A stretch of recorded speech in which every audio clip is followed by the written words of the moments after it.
Grade 11 English, Home Language, Lesson 22. Topic: Language, Dictionary and Thesaurus. Turn to Lesson 22 in the Learner's Workbook. This lesson includes an individual activity with summative assessment. Integration. You will use the dictionary and thesaurus in all your subjects and life in general. Prior learning. In the last lesson, you looked at spelling and we discussed the kind of information you can find in a dictionary. Lesson overview. In this lesson, you will continue to look at the type of information found in the dictionary, identify and explain how languages borrow words from one another and how words change meaning with time, and how new words are coined.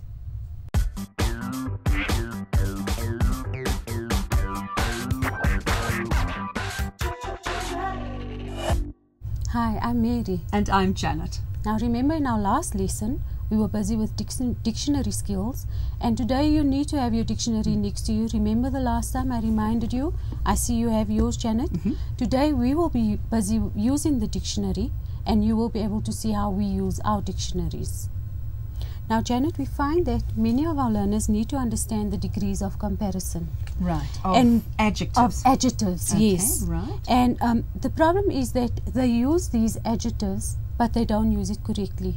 Boys and girls, you need to look up, use your dictionary to discover what is the correct adjective to be using. And with degrees of comparison, Degrees so of comparison, which degree yes. of comparison and what that word is. What that word is, Right. yes. So which adjective have you chosen for us I to like look the at? word good, because many of our learners never know how to use the good.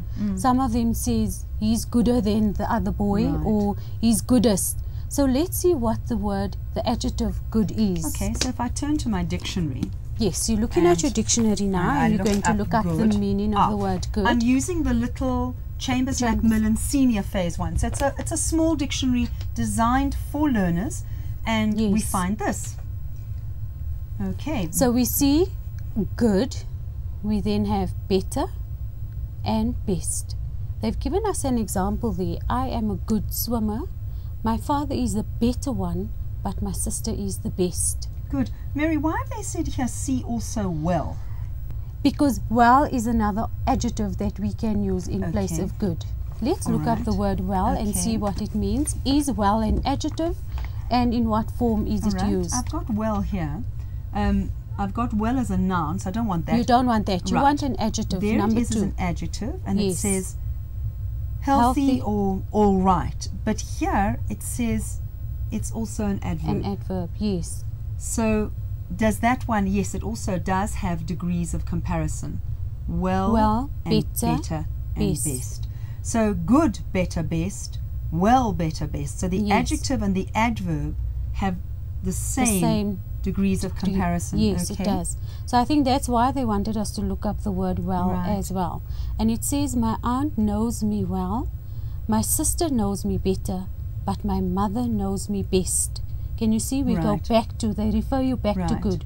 So Okay. there's a link there between the two Right. adjectives. So the adverb tells me about the verb, Yes. whereas the adjective will tell me about the noun. The noun, yes. Right.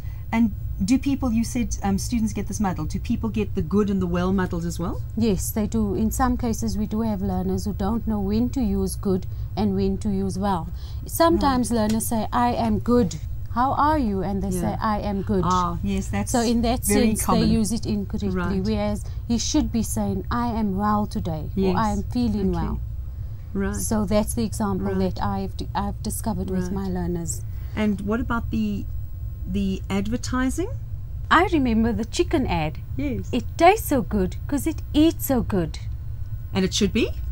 It tastes so good because it eats so well. But you can hear why the advertiser doesn't want that. It doesn't have the same rhythm and what have you as the two goods repeated. Yes, So, I think it yeah. sounds very boring. It Yes. tastes so good because it eats so well. Yes, Mm. so that's what advertisers normally do with words. They play with words.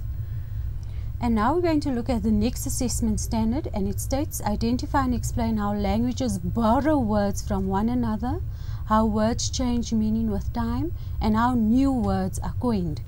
Now remember, English has borrowed words from many other different languages. We've taken it from Latin, we've taken the word from Italian, and we've also borrowed words from other African languages.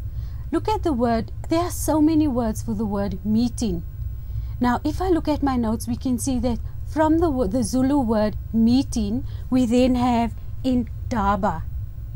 We also have the Sotho word legotla. And we have discovered that many people do not, in the past, they have put legotla in inverted commas or italics. But since they've removed the italics, it means that this has now become an accepted English word. Also in Afrikaans, we have taken the word bosberaad. Now, bosberaad is also meeting, Janet. So can you see how many words we can use in place of meeting? We use the words indaba, legotla, and we use the word bosberaad. And all these words have to do with meeting. Also, a word that's been taken from exactly, it is taken verbatim from Afrikaans, is the word voetstoets. Now, if I can just turn to the dictionary here and see the meaning of the word voetstoets.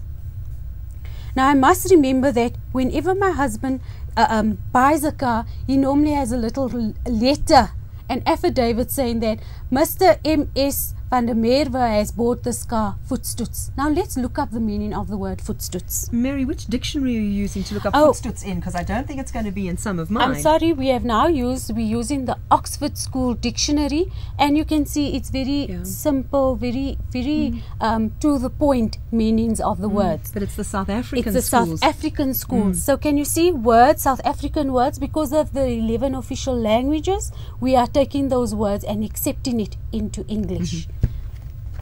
Now let's look at the meaning of the word voetstoets. Voetstoets is an adjective and an adverb.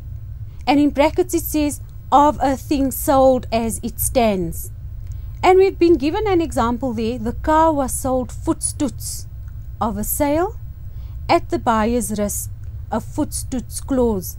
So when we buy a car, always remember that it is voetstoets. You cannot take it back to the owner and say to the owner, the gear lock is not working, or you cannot say that the brake pad is not working, or you cannot push the brakes.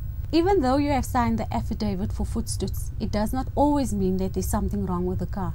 We are basically saying that it is bought as is. The color paint, whatever is, even if it's a good car, it is bought as is. Always remember that. And that's if you sign that voetstoets clause, not otherwise. Absolutely. Okay. You have to sign the voetstoets clause to accept that whatever else goes wrong after you bought the car, it's got nothing to do with the seller.